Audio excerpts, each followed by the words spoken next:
पति पत्नी का बच्चा छत पर खेलते खेलते अचानक गिर जाता है और मर जाता है। सब लोग उसे दफनाकर घर जाते हैं। गांव के पास वाले जंगल में एक चुड़ैल रहती थी। बच्चे की माँ उस चुड़ैल के पास जाती है और उसे प्रार्थना करती है, मेरे बच्चे को जीवित कर दो, मुझ पर बड़ा एहसान होगा। चुड़ैल कहती है, मैं तेरे बच्चे को जिंदा तो कर दूंगी, लेकिन वो तुम्हारी बात नहीं मानेगा। क्या तुम उसे जिंदा करना चाहती हो? औरत हाँ कहती है। चुड़ैल रात में जाकर वो उस बच्चे की लाश को लेकर आती है और उस पर जादू टोना करती है। जादू से वो बच्चा उठ जाता है, लेकिन उसकी आंखें सफेद हो जाती है। उस बच्चे को माँ लेकर आती है, लेकिन उसका पति कहता है, अगर चुड़ैल ने इसे जिंदा किया है तो जरूर इसमें कोई काली शक्ति होगी। तुम इसे अपना बच्चा कभी मत समझना, ये एक छलावा है, ये हम दोनों के लिए खतरा बन सकता है। अचानक बच्चा माँ की गोद से उठकर पिता की गर्दन पकड़ लेता है और कहता है, पिताजी बहुत बोलते हैं। कहते कहते वो उन्हें मार देता है। अब माँ ये देख भागने लगती है, लेकिन बच्चा उसके पीछे पड़ जाता है। माँ को घर में भागते भागते गंगाजल मिलता है, वो उस बच्चे पर फेंकती है। बच्चा उस गंगाजल को अपने ऊपर गिरने नहीं देता और बच जाता है। तब तक माँ वहाँ से भाग जाती है। माँ भागते भागते एक बाबाजी के पास आती है और उन्हें सब कुछ बता देती है। बाबाजी कहते हैं, तुमने एक काली शक्ति को पाताल से इस धरती पर लाया है। अब वो बच्चा इस धरती पर प्रलय मचाएगा,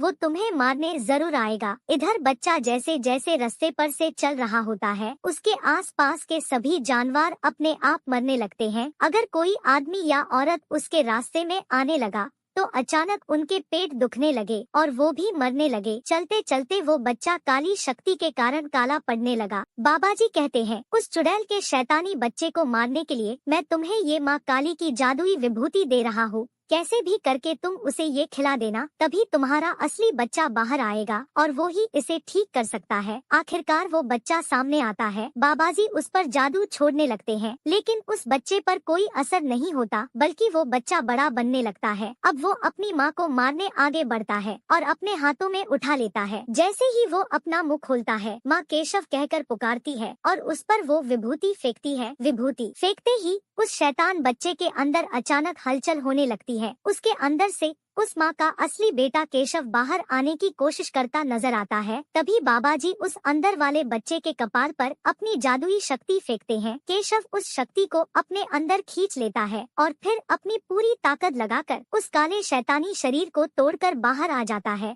सबने समझा कि अब वो काला बच्चा मर गया है, लेकिन तभी ऊपर से चुड़ैल आई और उसने अपनी शक्ति से फिर से उसे जीवित किया।